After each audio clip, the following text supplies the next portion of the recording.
Hey there, hi, it's Meredith. I'm here with our message for Thursday, the 28th of January, 2021. We're using my favorite of all time, Bonefire Tarot, for our message today. Our cards from the bottom of the deck. These represent the overall theme unfolding in the day for us, according to Tarot. And our first card is, ooh, there's a surprise. Temperance. We ended yesterday's reading with Temperance and we pick up today's with Temperance. So we're still in this creation process. Yesterday we were talking about how we are the cosmic gift, and what are we doing with the energy that's on offer to us. And throughout the reading we had the message repeating that we're making something of what is charging the atmosphere. We're in a co-creative process with divine order, divine alignment, and we have a strong intuitive guidance system, sort of inspiring, nudging, pushing us along. And then Temperance, being the last card out of yesterday's reading and the first in today's, shows us that we are still engaged. We're still in a creative process. We are bringing energies together that we have not necessarily brought together in the way that we're doing it now. We're also right on the eve of Mercury going retrograde. I think that happens on Saturday the 30th. And so that's going to be with us for, well, into mid-February. I have a bit of a different feeling for this Mercury retrograde. And, you know, traditionally, this is a period of experience where communication can be challenged. Misunderstandings happen easily. And, you know, mechanical things tend to malfunction. That's one of my specialties. Anyway, but we're also in the shadow of Mercury retrograde, so we could be feeling the pull, or maybe it's the drag, not so much a pull, but a drag into that murky, challenging communication with others type of energy. But what I feel, so that's traditional, right? We come to anticipate, and, you know, do we experience it because we believe it? Great question. Does that happen just because, ooh, Mercury is retrograde? Certainly, the atmosphere gets charged in an unusual way, and that's the feeling that I have about retrogrades.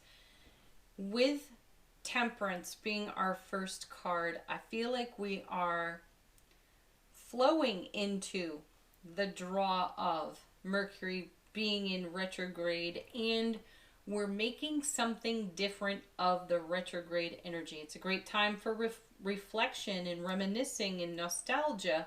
So I see that as us doing some hindsight review and garnering our gains from that. And what are we going to do with the experience that we've cultivated? Now, we saw the Emperor yesterday in the reading as well. And I think he came alongside Temperance, if I recall correctly. And I feel that we are bringing our Emperor-like aspects alongside Temperance into the retrograde. So we're thinking, being, doing differently. We are tapping into all the wisdom and experience we've cultivated, and we're channeling it in a way we haven't done it before. Temperance. Let's see what comes with this. Oh, fascinating. Just one guess, folks. Oh, did you guess the Death card? Ooh, lucky you. Yes. Yeah, and beginnings and endings. Simultaneous beginnings and endings. Fantastic, right? So if we're going to do things differently, why not allow the blessing of different to put an end to, or a let go type of energy to things we've done by rote? Oh, I've always done it this way, so yeah, I anticipate it will go just the way I expect it to. And oh ho hum, maybe I could do something different and have a completely different result. And we're into that. We're kind of excited about that. Why would temperance be showing up the way that it is if we weren't, right? And then along comes the death card, transformation, transition. And some of you might speak of this in an ascension type of way. And it could be that the alchemy here is how to live with your feet planted on 3D earth reality while you simultaneously, death card, embody, occupy, express, broadcast a fifth dimensional lifestyle reality, right? How do we bridge that alchemy? And death card, that means that we have to become comfortable with releasing what we've always done for the sake of always doing it the way we were taught to do it.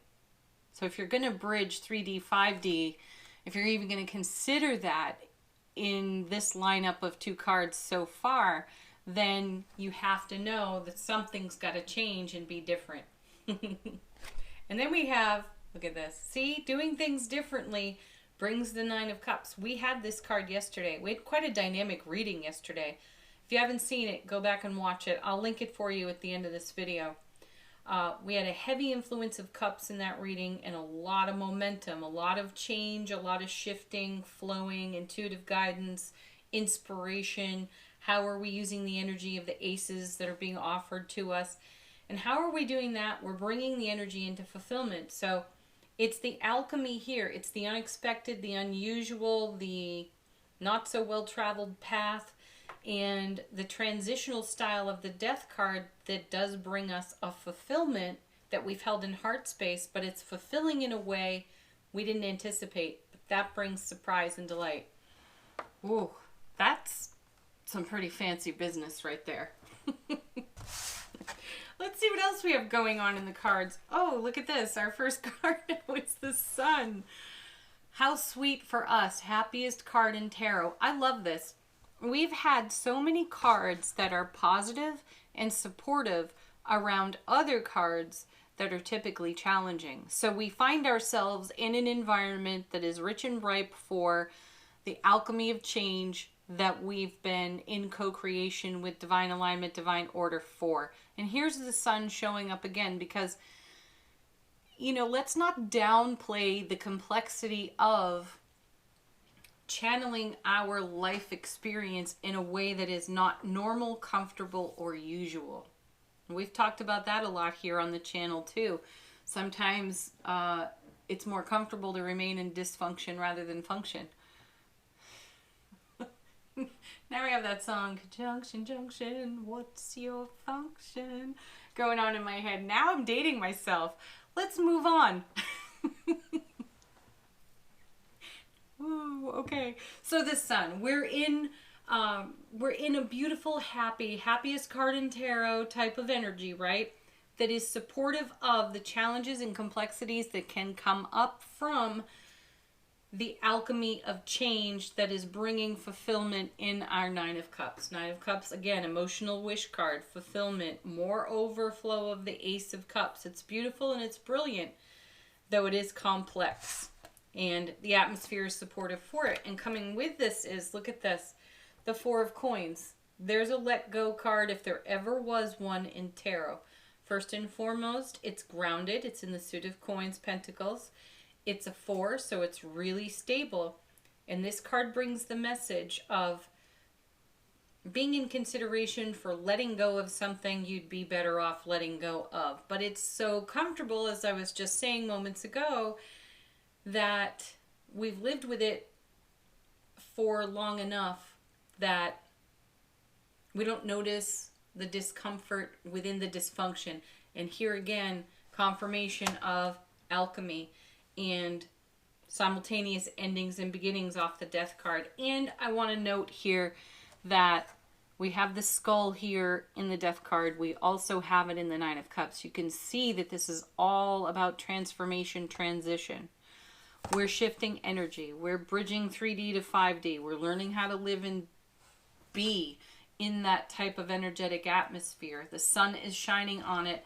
And not only is the Sun bringing us the brilliant clarity, it's exposing in this 4 of Coins exactly what has to go. The bare bones, if you will, of what's got to go. The skeletons in the closet. Bring enlightenment. Now we have the Hanged Man. Gosh, we have some nice major arcana here on the table. So pause in the action. Great card. You don't have to rush through any of this. I like that about the Hanged Man. There's no rush here. There's no sense of urgency. Allow the retrograde to work with the Four of Coins and the brilliant clarity of the Sun to expose in an enlightening sort of way, because that's what the Hanged Man brings, enlightenment. Wow, I just lost my train of thought. I love when that happens. Okay. Yep. We're just going to move on because I can't recapture it. Coming with the Hanged Man is the Devil. Beautiful card. So here we are in this hindsight reminiscing. We're moving into this retrograde in a way that is somewhat unusual, somewhat unexpected. And now here's the Devil on the table. Devil and the Death card in one reading. Hang on. Anyway, the Death card is all about sabotage. It's that inner critic. It's the saboteur within. That's the ego energy. So with the Nine of Cups and Temperance on the table, along with the Sun and this let go type of energy between the Death card and the Four of Coins, and having the enlightenment, being able to see through our heart energy. Notice the heart here on the Nine of Cups. What has to go, now the ego will rise, or potentially will rise. So we could talk ourselves out of it. We could talk ourselves out of the very alchemy that we have been in co-creation with divine order and alignment for, that's bringing this kind of fulfillment. So a pause in the action with the Hanged Man next to the Devil is wise. So consult your inner knowing, consult your inner guidance and your inner intuitive guidance system and your inner Emperor. Don't forget the Emperor was in yesterday's reading. I still feel that influence here. You want to delve into your wisdom and your experience if you're having a Devil card type of moment where you're talking yourself out of the complexities of what you're in co-creation for. Whew. I feel like I'm speaking another language today. All right. Here's the High Priestess now. Wow. How many times over this past year have we seen the Death card and the High Priestess show up in readings? It's fascinating to me, these two, and how these cards come together and work to our benefit, because the High Priestess allows us to see, you know, we're talking about the brilliant clarity of the Sun in the reading, really exposing for us what we can let go of so that we can really celebrate this beautiful alchemy and the fulfillment of these nine cups, right? That beautiful overflow. And then we have the potential saboteur and vulture thoughts from the ego, but we've got enlightenment enough and experience enough to notice that we're doing that. And now along comes the High Priestess, reminding us once more to pay attention to your deep inner intuitive knowing.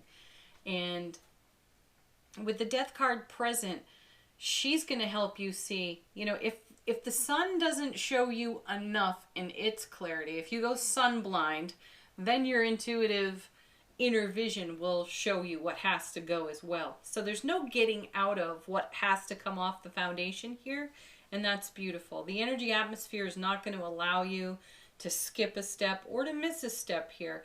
So the High Priestess, she allows us to see deep, you know, with our intuitive gifts. And the Death card will sweep off our foundation what's got to go, Four of Coins.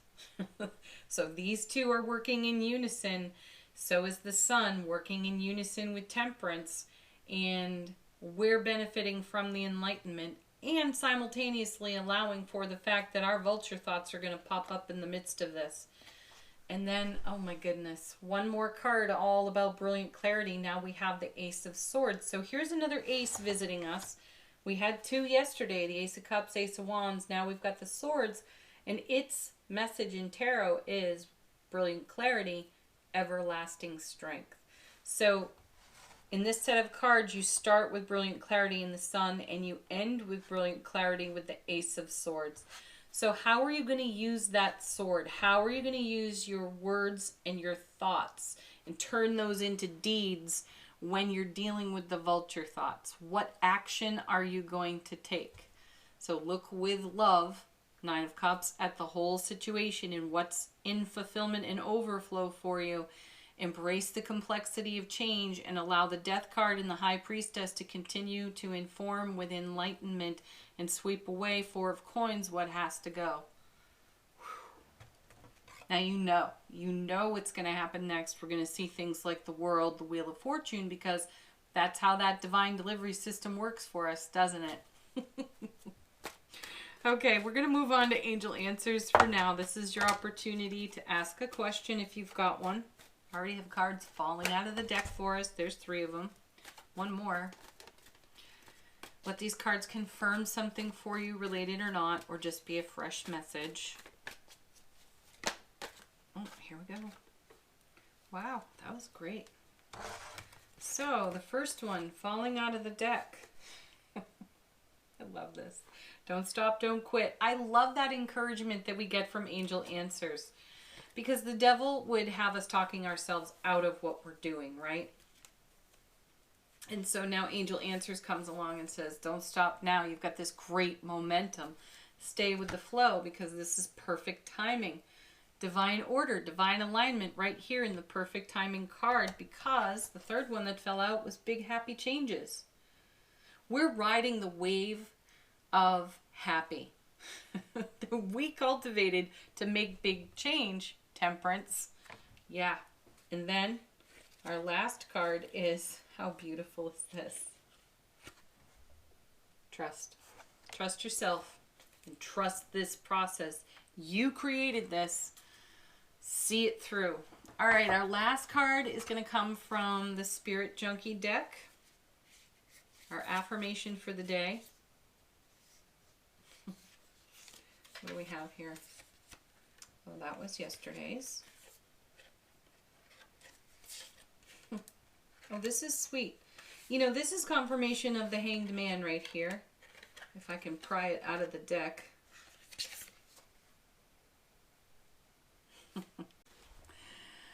Let me be still today and listen to the truth in silence. Yeah. That's the Hanged Man. That's where we garner the gains of enlightenment. Right there. So pause in the action. Have some stillness today. Be a witness to all that is unfolding here on your foundation and celebrate that you created this.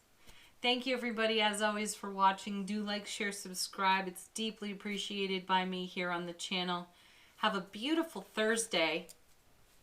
Peace, love, joy, happiness to each and every one of you. Namaste. Bye for now.